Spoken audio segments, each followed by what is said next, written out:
Hey, so this is the beginner's guide to synthesis with Serum. This is really one for beginners and it's quite long. It's going to be almost an hour of really in-depth information about the basics of synthesis and a little bit about Serum and how to use Serum to do the basic stuff. So we're not really going into wavetables, we're not really going into all the filter types, we're not really looking at all the effects. What we're doing is we're looking at the oscillators, the filters, modulation sources like envelopes and LFOs, and voicing options like monophonic and polyphonic and legato mode. So it's really an overview of the basics of a synthesizer. The idea here is that if you're new to synthesis and you're not sure how to get around, you should be able to follow this guide using whatever synthesizers you've got available. If you've got Serum, that's great. If you've got another subtractive synth, you should be able to follow along and really understand how the oscillators work, how the filter works, and how to use modulators to create movement. There's also a bit at the end where I go through creating a few sounds. So I show you a process where you vocalize the sound first, then set up the envelopes to follow how your voice moved, and choose the appropriate oscillators to get the right sound. So I hope you enjoy it. If you do get something out of it, please do push the like button. And if you want to see more, please hit subscribe. Let's get on with it.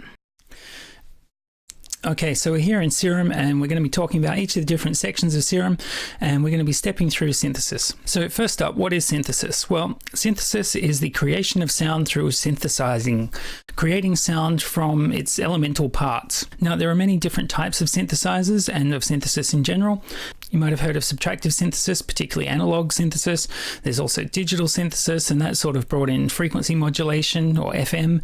There's additive synthesis, there's wavetable synthesis. There's quite a few different types. Today we're mainly going to be talking about subtractive synthesis, and we're going to be using a wavetable synth to do that. The synth we're using today is Serum. You've probably heard of it. Serum at its heart is a wavetable synthesizer. It generates its sound by playing back wavetables, which are short samples of a sound all end to end, and you can switch between positions in the wavetable to select individual waves from that wavetable. Serum then has a filter module where you can select different filter types to change the sound, and it has a very extensive modulation section including envelopes and LFOs, which can be assigned to most parts of the synthesizer. Now, that architecture of oscillators, filters, and modulators is pretty common across most synthesizers. And so we can use Serum as an example to work through the general idea of synthesis, not just Serum itself. So we're going to start off in the voicing section because it's one of the most fundamental parts of the synthesizer. Down here in the bottom right, you can see there's a button for mono and legato. We can set a poly value. There's this little voice display here, and we've got always, scaled, porter, and curve. So there's two voicing modes that are common in synthesizers. There's monophonic and polyphonic. Monophonic means one voice, polyphonic means many voices. So monophonic, meaning playing one voice, means that if we light up this tick box here, we'll only be able to play one note at a time. And when we push the second note, it will jump to the new pitch value. You can see that the poly box is deactivated when mono is activated. If we deactivate mono again, we can set the maximum number of voices that Serum can play simultaneously. So it's set to 8 by default, so we can play multiple notes at once. I've brought it down to 2. We'll play 2 notes, then we'll push a third and we'll see what happens. So when we push the third note, the first note that we pushed was truncated and it played the third note. We'll put poly back on 8 and we'll enable monophonic mode again.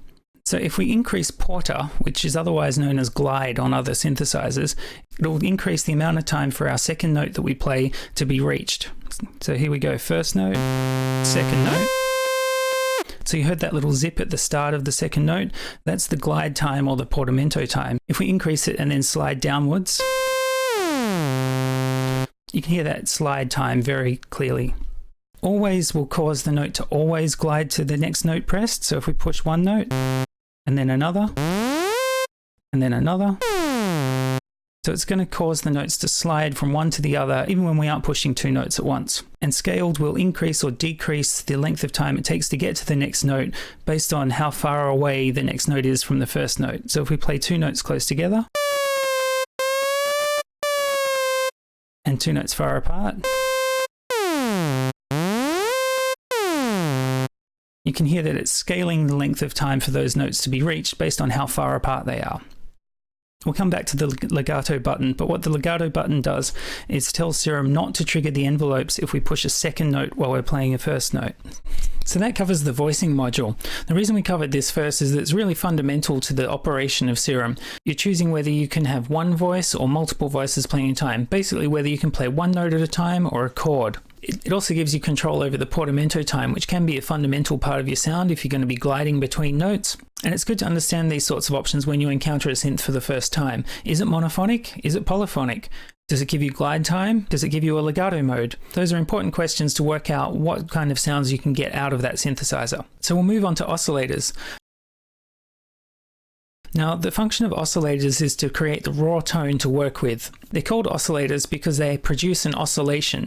So a sound is actually composed of vibration in the air, which is a movement back and forwards. And the way that we represent that in electronics or in software processing is an oscillator. So we start at 0 and we return to 0, and we take some movement away from 0 in either direction before we come back. The oscillators in Serum are wavetable oscillators, so they use a wavetable to generate their oscillations. The wavetable is essentially just a small collection of individual oscillations which can then be looped to create a sound. A wavetable has many of these in a row, and you can sweep between those. Serum comes with a basic shapes wavetable, which is all we're going to need for today. In Oscillator 1, you can click on default or use the arrow buttons to change the wavetable that's selected. So we're going to choose analog, basic shapes. And you can see that the little waveform display is updated. You can click on the waveform display to see all of the shapes available in that wavetable. So you can see there's a sine, a saw, a triangle, a square, 2 pulses, and that last shape. You can click it again to come back to the waveform view. In Serum's oscillators, the wavetable position knob lets you scroll through the wavetable. At the moment we can see we've got a sine wave selected. If we push it up a little, we can see we get a sawtooth, and a triangle, and a square, a slightly thinner square called a pulse, slightly thinner pulse, and then this sort of rectified sawtooth shape. Those are the basic shapes available in the basic shapes wavetable, and you can scroll through them with the wavetable position knob. On other synthesizers, you won't necessarily have a wavetable position knob, you might have a shape selector, but for our purposes, this wavetable position knob is going to act like our shape selector. Each of those different shapes is going to sound slightly different. So if we play a sine, we play a saw, and a triangle, and a square, the first pulse, the thinner pulse, and the last one. They all have slightly different characteristics to their sound, so choosing the appropriate oscillator shape for the sound that you're trying to make is really important. You get to know over time whether you want a square or a saw for a particular sound, but the important thing to take away here is there's different levels of harmonic content in each of those shapes. So a sine has no harmonic content other than the one tone. The saw has a whole bunch of harmonic content. You can hear it buzzing all the way up the frequency spectrum. The triangle has a little more than a sine, but not as much as a saw. The square has harmonics all the way up, but it sounds a little more hollow than the saw. And the pulses are similar. And this last one sounds a bit like a square and a bit like a saw blended together. Now the other easy knobs on the oscillators are the pan and level. So pan will let you choose the stereo placement of the sound.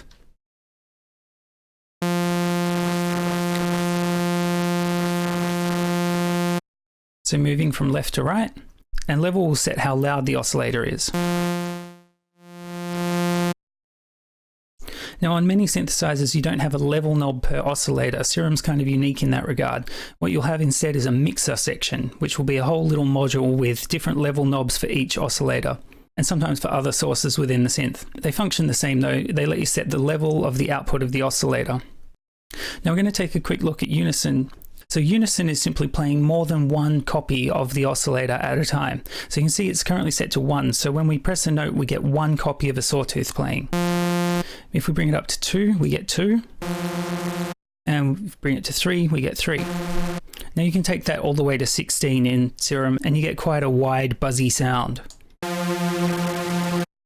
Most synthesizers, even ones with unison, aren't going to let you go to 16. Usually a super saw is somewhere around 7 or 9 saws at once.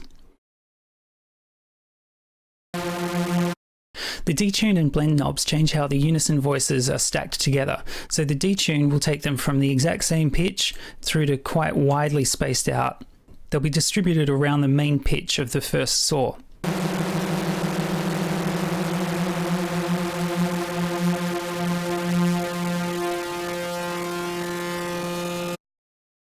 And the blend knob controls the volume of each of the saws.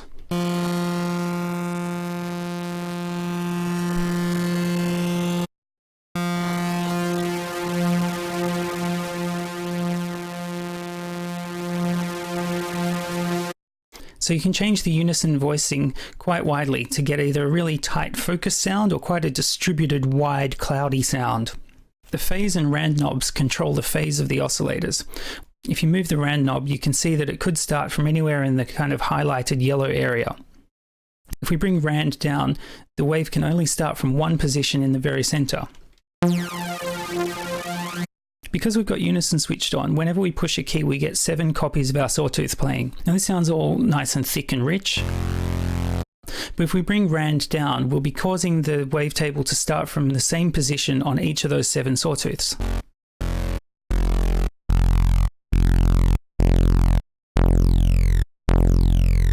And you might be able to hear that we're starting to get some phasing from the oscillators. So they're all starting at the exact same point, and then there's slightly detuning as the wave plays out. Increasing the rand allows us to stop that phasing from happening and lets us get a rich chorusing sound without having that phasing on the start of each note.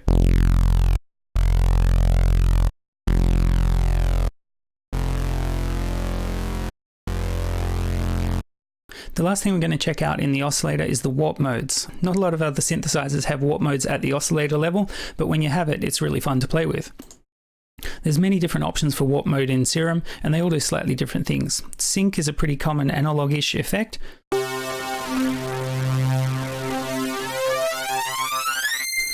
And you will have heard that sound on all sorts of different songs.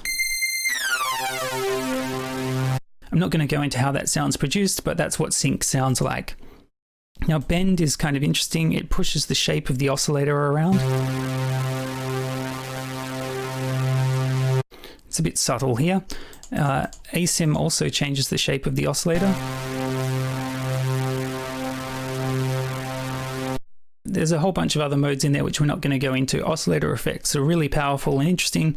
Definitely check them out if you've got the options. One thing we haven't covered in this oscillator is the octave, semi, and fine-tuning controls. They simply let us alter the pitch of the oscillator. So I'll scroll through the octaves while I'm holding a note.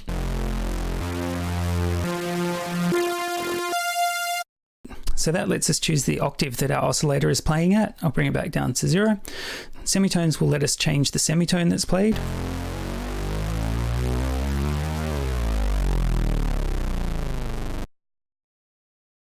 And fine tuning will let us adjust the pitch in cents, which is 1/100th of a semitone.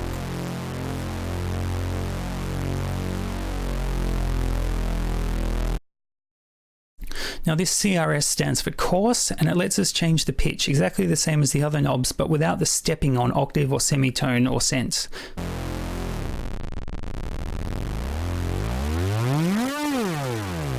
So you can get very smooth pitch modulation with coarse tuning. That covers oscillator A, and we've covered all of the knobs available here. If you're looking at other synthesizers, they may have slightly different knobs, but the general idea of being able to detune voices, having multiple shapes to select from, control the phase of the oscillator, maybe have effects at the oscillator level, sometimes being able to set panning, and being able to set the level of the oscillator. So luckily, oscillator B is an exact copy of oscillator A in Serum. So we can choose analog basic shapes, and now we've got 2 oscillators that are essentially the same thing. Now what that's useful for is if we blend a unison sawtooth and a square, it sounds quite full. So we can blend the 2 oscillators together to get a richer sound. We can of course put unison on oscillator B. And we can choose different shapes with our shape selector or the wavetable position knob.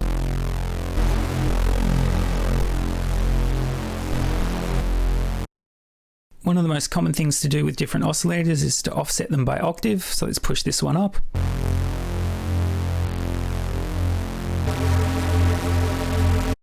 So let's turn unison off for a second. That's our 2 oscillators playing simultaneously. We can get a unison sort of effect by detuning our oscillators a little bit with fine tuning. So 1 up, 1 down. And we get a very similar detuning. That's in fact what the unison mode is doing in Serum anyway. It's creating duplicate oscillators. So on synthesizers that don't have a unison function, one way to get a similar effect is to detune the two oscillators against each other. We'll put unison back on for now. And we'll put the tuning back to 0. Okay, now on the left we've got the two remaining types of oscillator, which we're going to cover quickly. We have a sub-oscillator, which you can also find on many other synthesizers, which is used to beef up the lower part of the sound. So we've got a few different oscillator shapes. We've got sine, square sine, triangle, saw, square, and pulse. We also have an octave control, and pan and volume. But the sub-oscillator is useful if you've created tones which aren't as solid as you like in the bass. You can turn on the sub-oscillator and just reinforce that octave below. One thing to note with Serum's sub-oscillator is it has a direct out button. If you enable direct out, the sound from the sub-oscillator will go straight out of the synthesizer without passing through the filters or effects. This is really useful if you're high-passing your sound somewhere later on and you still want to have a clear, strong bottom end. We'll turn it off for now. The noise oscillator in Serum is actually a sample playback oscillator. It has a whole bunch of different noise samples sampled into it. Let's pick the Juno 106 noise, and it sounds like that. Because it's a sample playback oscillator, it has a few different controls. Phase will let you choose where in the sample to start, which isn't very audible on noise samples, and Rand will let you choose to start from different location within the sample. So if you're going to be playing polyphonically with the noise oscillator switched on, I'd recommend pushing up the Rand a little bit so you don't get phasing between your noise samples. There's also this tick box here which will cause the sample to not loop. So it just plays once and then ends. By default, these samples will always loop, but you can use this if you just want a one shot of noise and you don't want it to continue throughout your sound. There's also this key tracking button. So key tracking in here will adjust the pitch of the oscillator based on the input note that you're playing. So here's a low key, and here's a high key, and here's a middle one. So you can hear that the noise is being repitched based on which note is coming in. You can control the bass pitch of the sample with the pitch knob, and the panning and the level just like the other oscillators. So we'll set up the noise oscillator, we'll let it loop and we won't key track it. Make it a bit louder, and we'll bring back in our oscillators. You can hear that the noise is giving some extra sort of hiss up the top. And we'll bring in our sub-oscillator just for good measure. So you can hear how full that sound is now. So that's all of our oscillators contributing to the sound. And if we change the shape of our main oscillators,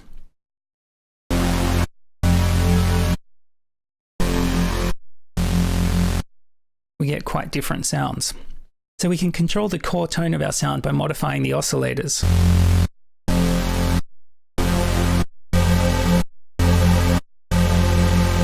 Let's add on some warping just because we can.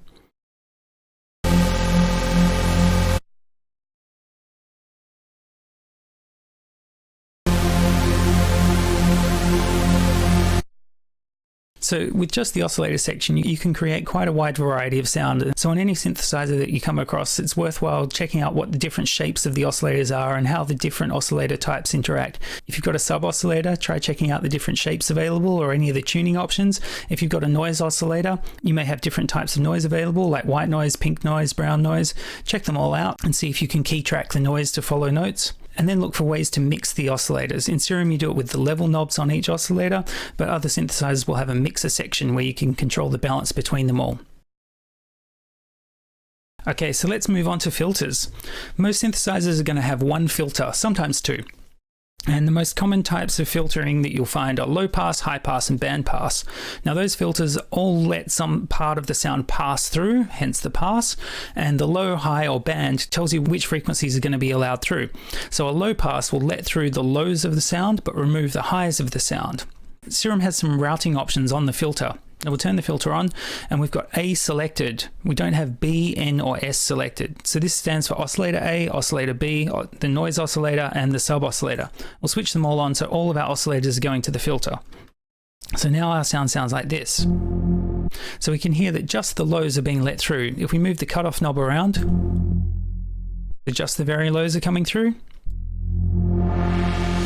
Now most of the sound is coming through. So the cutoff knob controls the point at which the high frequencies are removed, or to put it another way, where the low frequencies are allowed through. When you click on the filter type, there's many different filters available in Serum. So under normal, we've got 4 low pass filters, another 4 low pass filters, 4 high pass filters, 2 band pass filters, and then peak and notch filters. The first 4 low pass filters have MG. Now I think that's because they're modeled after Moog filters. So they sound a little bit different to the next 4 low filters, but they do essentially the same thing. They let the low sounds through, but they stop the high sounds from coming through. The next 4, the high pass filters, will do the opposite. So let's pick one.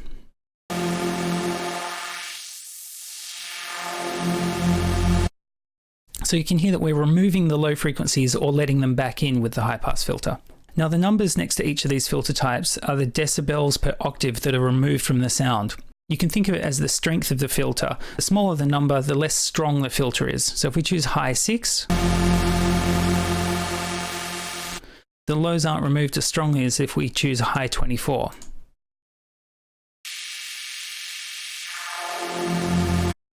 So it controls the slope after the resonance point. Now the resonance knob controls the resonance of the filter, and what resonance does is creates a little peak right at that cutoff frequency. So with our high pass filter, if we increase the resonance, you can see the lump that forms at the cutoff frequency. And if we increase the resonance further, you'll be able to hear the resonant peak of the filter sweeping downwards.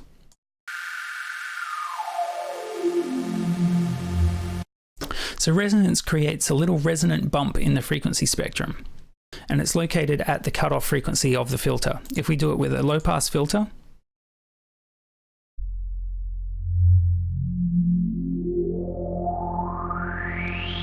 you can hear the resonance really clearly sweeping up through the frequencies.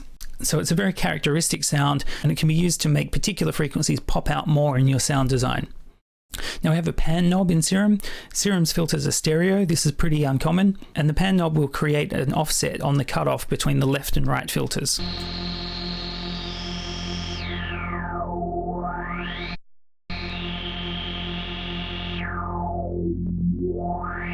So that can sound great if you want to keep the same core sound but make it sound wider slightly.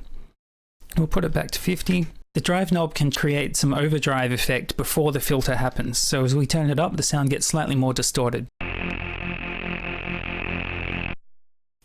Now this can be great if your sound doesn't have a lot of high frequency content. You want to create some with overdrive, so then you can sweep it with the cutoff. Again, this fat knob in Serum is otherwise known as the VAR knob because it's variable. It could do different things depending on which filter type we've got selected. In this filter mode, it's labeled fat, which changes the volume response of the filter based on the resonance.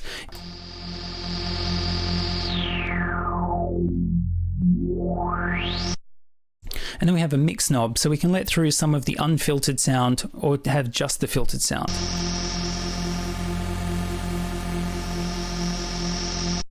The last control on here that we haven't talked about is key tracking. This is exactly the same as the noise oscillator, and it will set up a relationship of the cutoff knob to the note that we play. So let's enable it and bring the cutoff all the way down.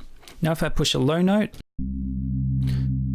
our filter sounds quite low, and if I play a high note, it moves up a little bit to let more of the sound through. Without key tracking, those two notes sound like this.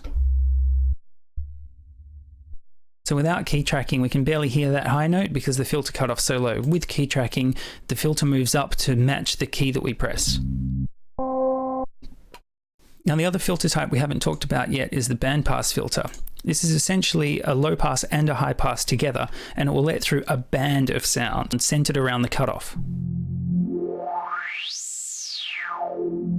So you can hear that we're getting rid of lows and highs, and we're moving what sounds like two cutoffs around simultaneously. With the bandpass options here, you don't get these 6 and 18 options, you get 12 and 24. This is pretty common. So the last two filter types on the normal list are peak, which creates a peak around the cutoff frequency, but doesn't reject any frequencies at all. And notch, which is kind of the opposite of our bandpass.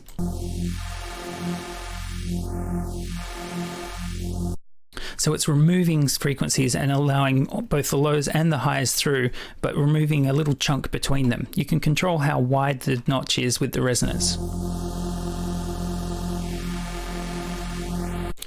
And the different strengths of notch filter will also change how much of the sound is rejected. That's it for basic filter types. So the things you might want to investigate on a new synthesizer are the routing options. Can you send different oscillators to the filter and not to the filter? Can you enable and disable key tracking? Are there different filter types available? There's usually low pass, sometimes high pass, band pass, notch. Is there a filter drive circuit? Is there a way to drive the signal into the filter harder to create some distortion before you filter? And are there any additional options like multi-filter modes or FAT, or are there different specialty filters like valve filters, phasers, combs, and so on? Those other filter types are tucked away in Serum under the drop-downs. I'm not going to go into all of them. They all have different effects and can be used really creatively to create very different sounds. So that's it for filters. Probably the best part of Serum is its modulation options. It's got a really great way of assigning modulators, and you can go quite deep on controlling how they react with the synth. The first type of modulator we're going to cover is an envelope, and we've actually been using one this whole time because Serum comes set up with envelope 1 routed to control the amplitude of our oscillators by default. Let's switch off the filter for now, and we'll just muck around with the oscillators themselves. When I push a key, we can see that the envelope 1 is triggered, and a dot runs along the shape of the envelope. The envelopes in Serum are AHDSR shaped, which means they have an attack, a hold, a decay, a sustain, and a release. And we're going to cover what each of those mean. We're going to bring the decay all the way down to start with, because the first knob to cover is the sustain. So now when I push a key, it sounds essentially the same. If we bring sustain down though, the sound gets quieter. It still holds and sustains, but it's quieter. So that's what sustain does. It controls the volume of the held portion of the note. You can bring it back up a little. Now the sustain knob is labeled in decibels because it controls loudness. All of the other knobs are labeled in milliseconds because they control a length of time. Now release. Release controls what happens after I let go of a key. At the moment it's quite short, so the sound cuts off. If we increase it quite a bit, when I let go, the sound fades out smoothly. So we can increase it a fair bit. So when I let go, it takes 2 seconds to return to no sound at all. We'll bring it back in. So that's about half a second. Attack is kind of the opposite of release. Attack is how long the sound takes to start. So it'll go from 0 and then over 600 milliseconds, it'll rise to the maximum volume.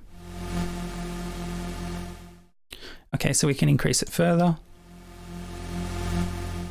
So it comes in quite smoothly. You can hear that it comes in, hits the maximum volume, and then drops down to the sustain level. So that drop is the decay. That's how long it's going to take to get from the maximum volume down to the sustain level.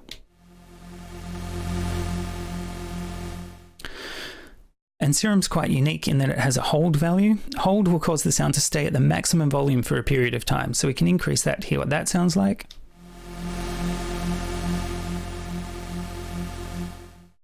So we've covered all of the knobs there, AHDSR. So attack, hold, decay, sustain, release. So you can create pretty different effects of your sound by moving these around. If we have almost no attack, no hold, very short decay, very low sustain. If we bring sustain down entirely, we can smarten up the attack a bit.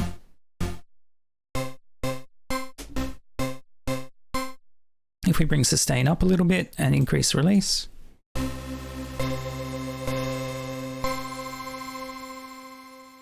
So you can create a variety of sounds just by controlling the amp envelope. Let's make this all quite snappy again.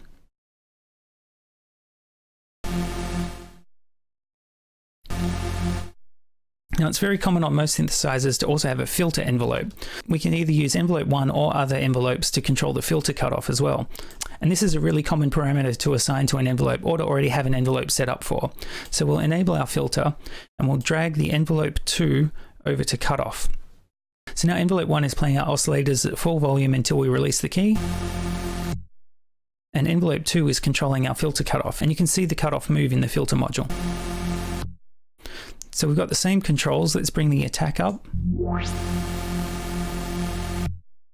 And we'll bring the release up as well. And maybe we'll bring the sustain down a little. So you can hear that's modifying the sound over time. That's what the modulators do. They modify parameters over time. So we can make the amplitude envelope a little longer.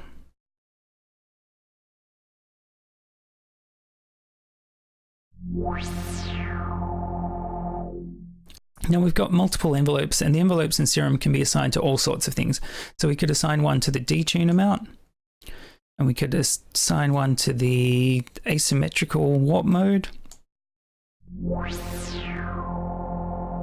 If we want to change how much the envelope modifies the parameter it's connected to, you can click and drag the little blue circles.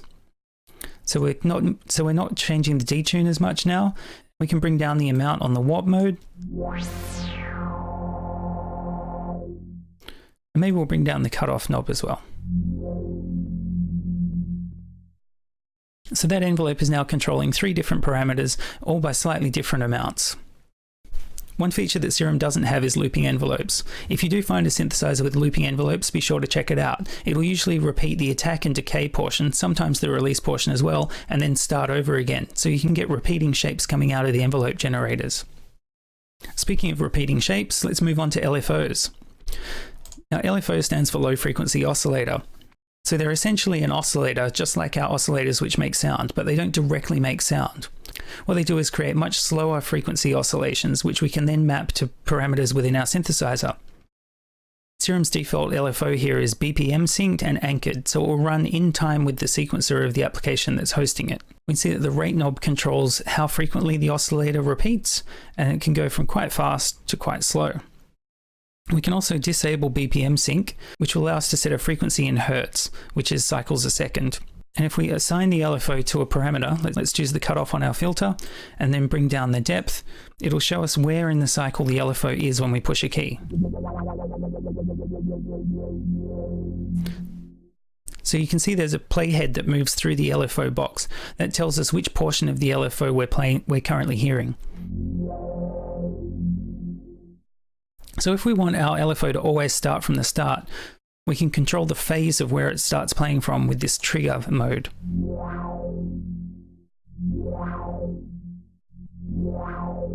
So now the LFO is always starting from the start of the cycle.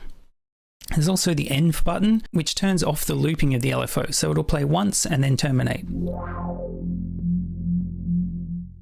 This is a pretty Serum-specific technique, but you can use it to create more advanced envelope shapes than you can get out of an ADSR envelope. So we can draw a shape that's more complex than an ADSR envelope. We can click in here a few times and create some bumps, which then terminate. So envelope mode is quite useful for creating one-off modulations. And the off mode will go back to how it was before, where it can start from any position in the LFO shape on every key press.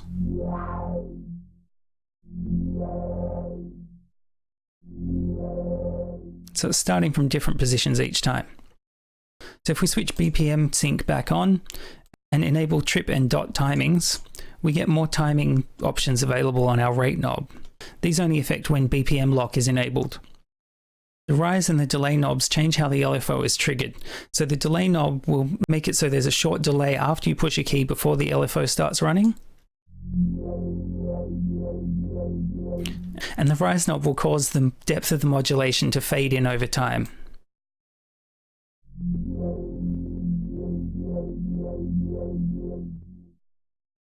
So on most synthesizers, you don't get those options. If you're lucky, you'll find a fade knob, which essentially is the rise knob. It'll cause the LFO to fade in over the first part of the sound. Now that's useful if you've got an envelope already that modulates something like the cutoff, where you want it to go up and come down. Then you want an LFO to move the cutoff over time. You may not want it to happen while the envelope's still happening, so you can use the rise parameter to have the envelope triggered cleanly and then have the LFO become apparent over time. The last knob in the LFO box is the smooth knob, and that will let you smooth out the shape. It's not very audible on this triangle, so we'll draw a square. So you can shift click in that box to draw on the grid. And with rise turned down, our square sound sounds like this. So you can hear it jumping between the top and the bottom of the LFO. If we increase smooth, it's still jumping, but it's sliding a little bit more. And then as we bring it up, it jumps less and less.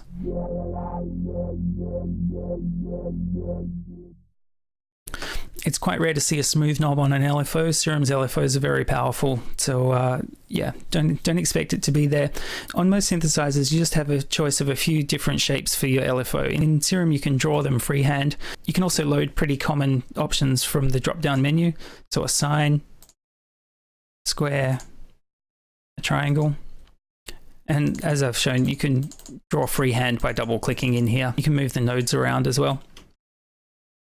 While we were covering modulators, we made some assignments. So envelope 2 is modulating 3 different things, and the LFO 1 is modulating 1 thing. In Serum, across the top, you've got multiple tabs. We're going to jump over the effects tab for now, and we're going to go to the mod matrix. The mod matrix is a different way to display the same relationship that we just saw between the envelope and the things it's modulating, and the LFO and the things it's modulating. We've got 3 lines for envelope 2, and we've got 1 line for LFO 1. Those relate to the modulation destinations that we set up. So envelope 2 is controlling the filter cutoff by this much. Envelope 2 is also modulating the unison detune by this much. And it's modulating the warp mode on oscillator B by this much. And we can drag around in here to change the modulation amounts.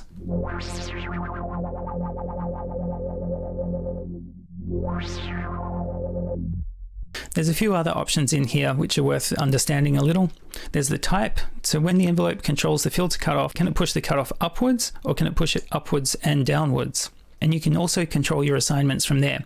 It's totally worth checking out, and synthesizers that have a mod matrix can be really powerful in terms of their sources and destinations. While we're in here, you can choose more sources and more destinations in here than you can through the rest of the UI. So if you're looking for something in particular that you want to control with an envelope or an LFO, it might be worth ducking over to the mod matrix to get that done. We'll go back to the oscillators now. So when you first come across envelopes and LFOs on a synthesizer, the things you want to check for are: how do I control the depth of the envelopes? How do I assign envelopes to different parts of the synthesizer? Are there dedicated envelopes where they have preset modulation parameters? Or is there a way to assign the envelopes to a particular modulation destination? Same with LFOs, how do I assign those? Can I send the LFO modulations to different parts of the synthesizer? Or is there a fixed architecture that I can modulate? Are there different shapes available for the LFOs? Are they common shapes? Can I draw my own shape? And is there a rise parameter? How do I modify whether the LFO re-triggers at the same point each time, or whether it's free running and it just starts where it starts? Now that we've dealt with envelopes and LFOs and modulation assignments, we can kind of understand legato mode a bit better. So let's reset our sound a little bit. We'll clear the destinations from the LFO, set our envelope to behave a little. Okay, so if we switch on mono mode now, we can only play one note at a time, but you can hear that the envelopes are triggered all over again when I push the second note. So if we enable legato mode, the envelopes won't be triggered the second time.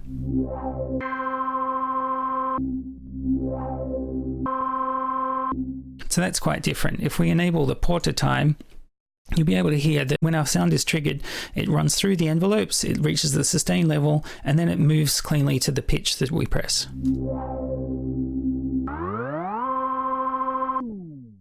So that's what the legato button's about. It tells Serum to not trigger the envelopes on the second note. It's useful if you're trying to create the impression of one note moving smoothly to the next. You don't want the envelopes to trigger the sound again when you push the second note. Sometimes you do, sometimes you don't. It's a stylistic thing, but it's an important parameter to understand. So now that we've got this sound, let's try applying some effects. Not every synth has effects built in, and when they do, sometimes there'll just be a delay or a reverb. So let's start there. So the delay creates copies of our sound over time. I'm sure you've used a delay effect outside of a synthesizer. It's the same thing. A reverb. So let's try a chorus. Chorus is generally nice on synthesizers.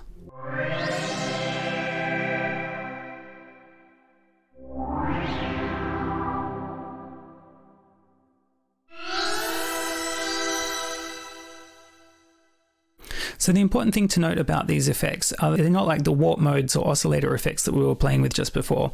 These effects are applied after all of the notes have come out of the synthesizer. So they're applied to the sound as a whole, just like if you were placing the effects inside your DAW on an audio track. So there's a bunch of effects in here. I'm not going to go into them because they're all pretty common things and you get to know the sound of them. The important thing to note is that you can reorder the effects and you can turn them on and off if you just want to check out your sound with and without them. Each of the effect modules has different parameters and you can modulate those the exact same way that you modulate the filters or anything else in Serum. With an envelope or an LFO, that can lead to some pretty interesting sounds. So if you do have effects on a synthesizer that you're investigating, it's worth understanding, are they part of the voice or are they separate to the voice? Are they outside the voice of the synthesizer? So some synthesizers have effects and it's totally worth understanding how you modulate those effects. Is there a way to assign an LFO to effect parameters, or are they set and static and once you apply them, that's how they are? If you do find a synth with built-in effects, it's worth trying them out to see if there's something unique and interesting in there. The effects have usually been designed or selected so that they operate with the range of sounds that synth can make. So it's worthwhile understanding what the designer thought that synth was good for and what effects they thought would pair well with it. Okay, so we're going to leave Serum for a moment and we're going to check out Repro-1. Now that we've learned about oscillators, filters, modulation sources, we're going to check out what Repro looks like. So this is Repro-1. It's a software emulation of the Prophet 1 synthesizer. And I wanted to show it off because we're going to go through the same process we did with Serum, checking out its features. So we can see here it has oscillator A and oscillator B, just like Serum. We can choose the shape of our oscillators, just like we did with the basic shapes in Serum. Has a few other knobs, so we've got octave control, and we've got a frequency knob, sort of like the semitone and fine knobs in Serum. We also have a pulse width knob for each oscillator.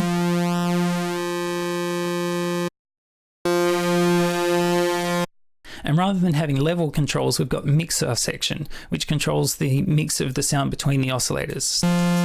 So that's just oscillator B, and that's just oscillator A, and we can blend them together. There's also a noise oscillator, which we can bring up. There's a feedback switch, which we're not going to worry about too much, but it essentially puts the sound back into itself again. Now we've got the voicing section here. We've got glide.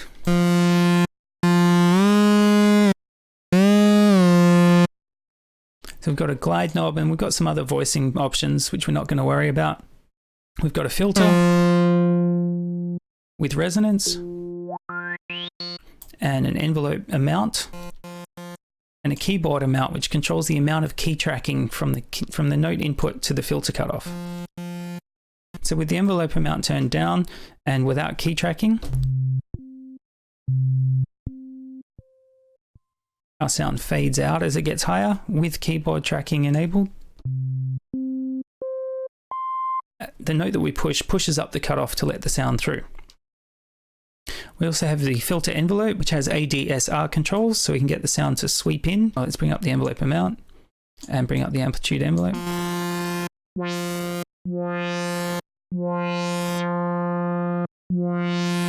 So those four knobs operate just like the envelope in Serum, but without the hold mode. So attack, decay, sustain, release. And a dedicated amp envelope, which does the same thing for the amplitude of the oscillators. So it brings them in, it lets them decay to the sustain level, and then it lets them release back to zero. Now we also have an LFO, which we can choose multiple shapes for. You can blend multiple shapes by using these selectors, and we can set it to clock synced or just free running. And on the left here, we have a very simplified mod matrix. We can control the mod LFO amount, and we can send it to the filter.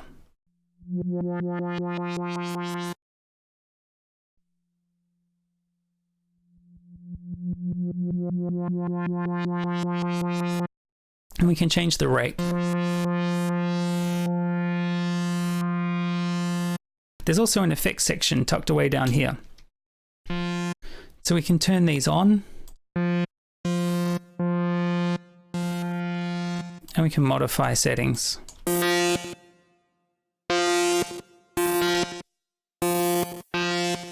So that's just a quick overview of Repro using the same framework we've been talking about using Serum. There's oscillators, a mixer section, filters, voicing options, LFOs and envelopes, and some way to control the assignment of those envelopes and LFOs.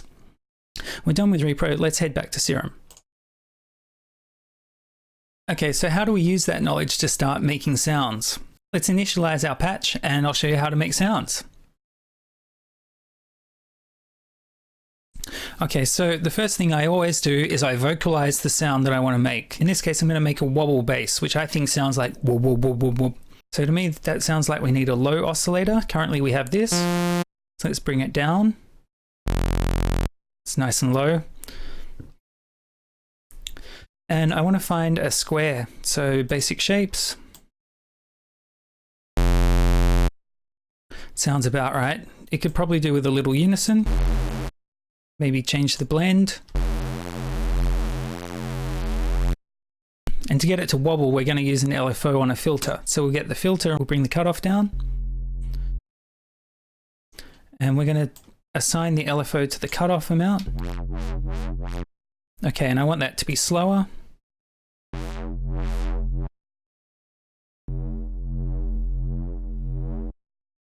Now you can hear it's quite a dull sound. When it starts, it doesn't really kick off. So we can use an envelope to trigger the cutoff to move up initially, so we get a nice little pluck at the start. So we need to modify the shape. We can bring the sustain down.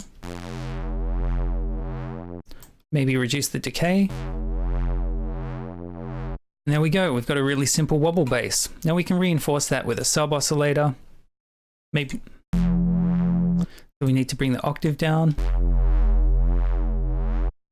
We could even move the sub oscillator volume around a little bit with the same LFO, so it pulses at the same rate as the wobble. So we've got a pretty usable sound there just by vocalizing the sound and understanding the envelopes and the LFOs that we want based on that vocalization. So let's do another sound, maybe like a nice synthetic pluck. So I'll initialize. So the pluck sound that I'm thinking of is sort of a dead mousy plunk plunk kind of sound. So by vocalizing that, I can understand that it has a little bit of an attack. It has a short decay. It has almost no sustain. And we've got that plunk already. So we'll increase the release. So we're starting to get there. I think that doesn't sound thick enough, so we can introduce some unison. Maybe bring down the detune. We can bring in oscillator B, but playing an octave lower to make it thicker sounding. So we're getting somewhere there. We could also use the sub oscillator to bring in even more bottom end. So maybe use a square and play it 2 octaves down. So we've got a really full sound there, and we can filter it to make it even more interesting. So we can turn on the filter and remember to check the routing boxes. So we're not just sending oscillator A to the filter. We want to send oscillator B there as well, and the sub oscillator. Now we can assign envelope 2 to the cutoff. And we can make it more plucky, much like our amplitude envelope. Can maybe give it some more attack. Cool. And we've got a pretty passable pluck there. Everything sounds better with delay and reverb, so let's chuck that on.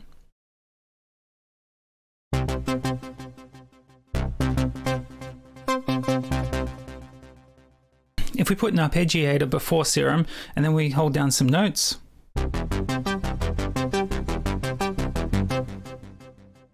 we've got a pretty reasonable pluck there. And it's all very simple stuff. Once again, we vocalize the sound to understand the envelopes and to understand the character that we wanted, and then we set up the oscillators to recreate that character. Let's do another one. We'll initialize the preset.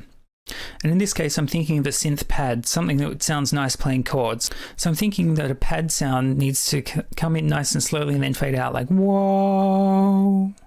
So currently we have this, which, yeah, it plays chords. It doesn't sound very nice though. Again, let's use unison. And we'll bring in oscillator B and we'll change it to basic shapes. And we'll find a square. And we'll bring it down an octave to fill out the sound.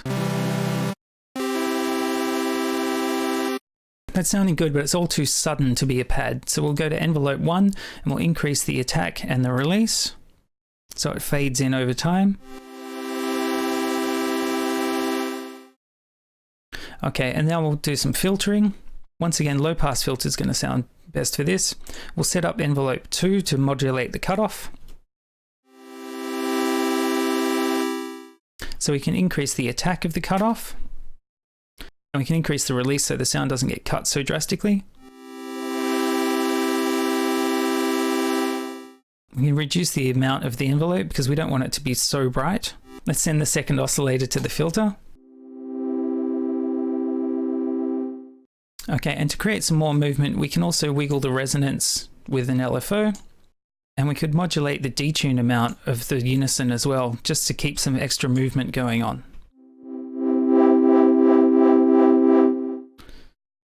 So that LFO amount's a little bit much. And maybe a little fast.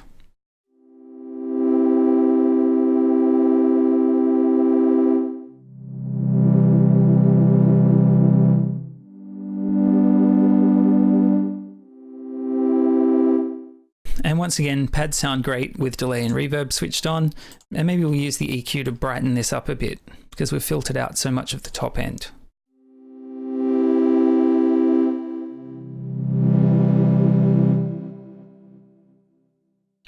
So right there, we've made 3 pretty usable sounds just by understanding the envelopes that we want, the LFOs that we need to get the movement that we want, and choosing basic oscillator shapes, which we then filter to create some extra modulation and remove frequencies that we don't need from the sound that we're trying to create. We'll do one last one. We'll do a pretty classic sync sound. So we'll go to basic shapes and we'll find the square. And I'm thinking that this is going to be a sync sound. So it's a lead synthesizer sound. There's wow. So we want sync mode. So that'll give us a nice wow sound. Our envelope, we probably want the sustain to come down a bit. We want the attack to come up a little. And on envelope 2, we'll set that to the sync sound. And we'll give it a little attack as well. And we'll change the depth of the modulation. Bring the sustain down. Now it's going whoa.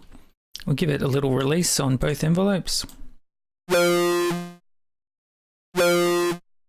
release on envelope 2. And then we'll choose a filter. In this case, we want to keep the high end, so a low pass doesn't quite cut it. We'll switch to a high pass. And we'll bring the cutoff down. And then if we modulate that with the envelope, we can accentuate the valleyness.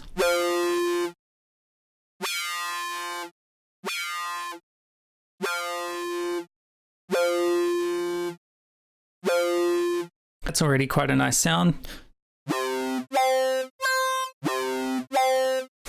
And of course, if we put delay and reverb on that, it's going to sound really nice.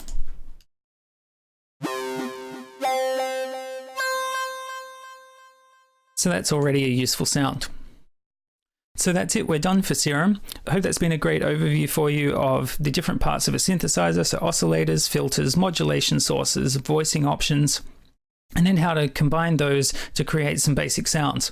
Obviously there's no substitute for experience, but I hope that you can now understand almost any synthesizer by looking at those different components and understanding how they relate to each other. Like we did with Repro, you can pretty much walk through any synthesizer and identify the oscillators, identify the filter, understand how to set modulation sources, and then create different sounds on that synthesizer. Different synths will give you different options, and you'll discover which ones you like and which ones you don't like. It really comes down to which ones gel with you and which ones give you the sound that you're looking for. And that's it. I hope you enjoyed that walkthrough synthesis, and I hope that you understood a little bit more about Serum or any other synthesizer that you use. That technique of finding the oscillators and understanding what your options are, then understanding whatever filters are available, then looking into the modulation options, that's really how you can learn any synthesizer. They'll all have different features available, and they might have different options for oscillators or filters, but you can use the basic technique to understand what your options are and what sounds might be possible. If you enjoyed this, please do hit the like button. It lets me know that you're enjoying this sort of content. And if you want to see more, please hit subscribe so that I know that you're looking forward to it. That's it for now. I'll see you in the next video.